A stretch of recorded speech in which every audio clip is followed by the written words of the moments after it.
السلام علیکم ورحمۃ اللہ وبرکاتہ۔ دوستو، امید ہے کہ آپ سبھی بخیر و عافیت ہوں گے۔ آج ہم جانیں گے نبی کریم صلی اللہ علیہ وسلم کا مکہ میں خاموشی کے ساتھ تبلیغ کرنا اور ابتدا میں کون کون لوگ مسلمان ہوئے ان کے بارے میں۔ ویڈیو میں آگے بڑھنے سے پہلے آپ سے گزارش ہے کہ ویڈیو پسند آئے تو ویڈیو کو لائک شیئر ضرور کریں اور چینل کو سبسکرائب کرتے ہوئے بیل آئیکن ضرور دبائیں۔ مکہ دین عرب کا مرکز تھا، یہاں کعبہ کے پاسبان بھی تھے اور ان بتوں کی نگہبان بھی جنہیں پورا عرب تقدیس کی نظر سے دیکھتا تھا، اس لیے کسی دور افتادہ مقام کی بنسبت مکہ میں مقصد اصلاح تک رسائی ذرا زیادہ دشوار تھی۔ یہاں ایسی عزیمت درکار تھی جسے مصائب و مشکلات کے جھٹکے اپنی جگہ سے نہ ہلا سکیں۔ اس کیفیت کے پیش نظر حکمت کا تقاضا تھا کہ پہل دعوت و تبلیغ کا کام پس پردہ انجام دیا جائے تاکہ اہل مکہ کے سامنے اچانک ایک ہیجان خیز صورتحال نہ آ جائے۔ یہ بالکل فطری بات تھی کہ رسول اللہ صلی اللہ علیہ وسلم سب سے پہلے ان لوگوں پر اسلام پیش کرتے جن سے آپ صلی اللہ علیہ وسلم کا سب سے گہرا ربط و تعلق تھا، یعنی اپنے گھر کے لوگوں اور دوستوں پر۔ چنانچہ آپ صلی اللہ علیہ وسلم نے سب سے پہلے انہی کو دعوت دی۔ اس طرح آپ صلی اللہ علیہ وسلم نے ابتدا میں اپنی جان پہچان کے ان لوگوں کو حق کی طرف بلایا جن کے چہروں پر آپ صلی اللہ علیہ وسلم بھلائی کے آثار دیکھ چکے تھے اور یہ جان چکے تھے کہ وہ حق اور خیر کو پسند کرتے ہیں، آپ کے صدق و صلاح سے واقف ہیں۔ پھر آپ نے جنہیں اسلام کی دعوت دی ان میں سے ایک ایسی جماعت نے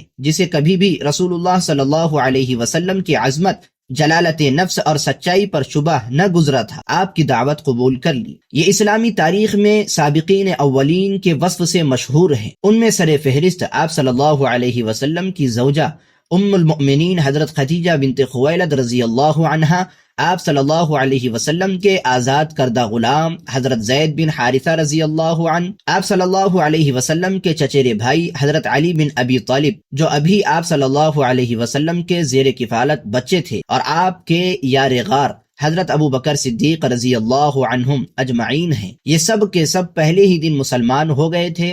اس کے بعد ابو بکر رضی اللہ عنہ اسلام کی تبلیغ میں سرگرم ہو گئے۔ وہ بڑے ہر دل عزیز، نرم خو، پسندیدہ خصال کے حامل، با اخلاق اور دریا دل تھے۔ ان کے پاس ان کی مروت، دور اندیشی، تجارت اور حسن صحبت کی وجہ سے لوگوں کی آمد و رفت لگی رہتی تھی۔ چنانچہ انہوں نے اپنے پاس آنے جانے والوں اور اٹھنے بیٹھنے والوں میں سے جس کو قابل اعتماد پایا اسے اب اسلام کی دعوت دینی شروع کر دی۔ ان کی کوشش سے حضرت عثمان رضی اللہ عنہ، حضرت زبیر، حضرت عبد الرحمن بن عوف، حضرت سعد بن ابی وقاص اور حضرت طلحہ بن عبید اللہ رضی اللہ عنہم مسلمان ہوئے۔ یہ بزرگ اسلام کا ہر اول دستہ تھے۔ شروع میں جو لوگ اسلام لائے انہی میں حضرت بلال حبشی رضی اللہ عنہ بھی ہیں۔ ان کے بعد امین امت حضرت عبیدہ، عامر بن جراح، ابو سلمہ بن عبد الاسد، ارقم بن ابی الارقم، عثمان بن مظعون اور ان کے دونوں بھائی قدامہ اور عبداللہ اور عبیدہ بن حارث رضی اللہ عنہم، سعید بن زید اور ان کی بیوی یعنی حضرت عمر رضی اللہ عنہ کی بہن فاطمہ رضی اللہ عنہا اور خباب بن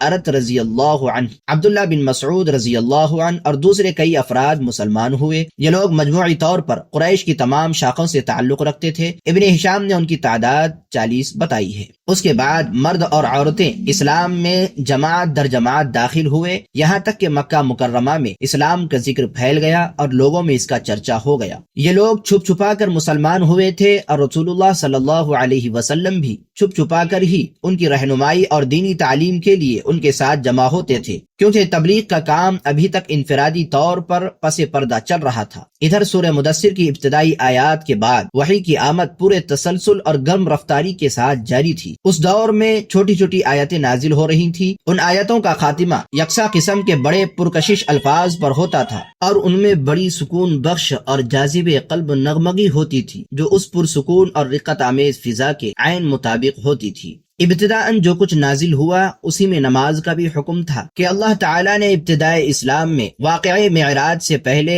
2 رکعت صبح اور 2 رکعت شام کی نماز فرض کی، کیونکہ اللہ تعالیٰ کا ارشاد ہے وَسَبِّحْ بِحَمْدِ رَبِّكَ بِالْعَشِيِّ وَالْإِبْكَارِ، صبح اور شام اپنے رب کی حمد کے ساتھ تسبیح کیا کرو۔ نبی کریم صلی اللہ علیہ وسلم اور صحابہ اکرام نماز کے وقت گھاٹیوں میں چلے جاتے تھے اور اپنی قوم سے چھپ کر نماز پڑھتے تھے۔ ایک بار ابو طالب نے نبی صلی اللہ علیہ وسلم اور حضرت علی رضی اللہ عنہ کو نماز پڑھتے دیکھ لیا، پوچھا اور حقیقت معلوم ہوئی تو کہا کہ اس پر برقرار رہیں۔ تبلیغ کا کام اگرچہ انفرادی طور پر چھپ چھپا کر کیا جا رہا تھا، لیکن قریش کو اس کی سن گن لگ چکی تھی، البتہ انہوں نے اسے قابل توجہ نہ سمجھا۔ 3 سال تک تبلیغ کا کام خفیہ اور انفرادی رہا، اور اس دوران اہل ایمان کی ایک جماعت تیار ہو گئی جو اخوت اور تعاون پر قائم تھی، اللہ کا پیغام پہنچا رہی تھی اور اس پیغام کو اس کا مقام دلانے کے لیے کوشاں تھی۔ اس کے بعد وحی الہی نازل ہوئی اور رسول اللہ صلی اللہ علیہ وسلم کو مکلف کیا گیا کہ اپنی قوم کو کھلم کھلا دین کی دعوت دیں، ان کے باطل سے ٹکرائیں اور ان کے بتوں کی حقیقت واشگاف کریں۔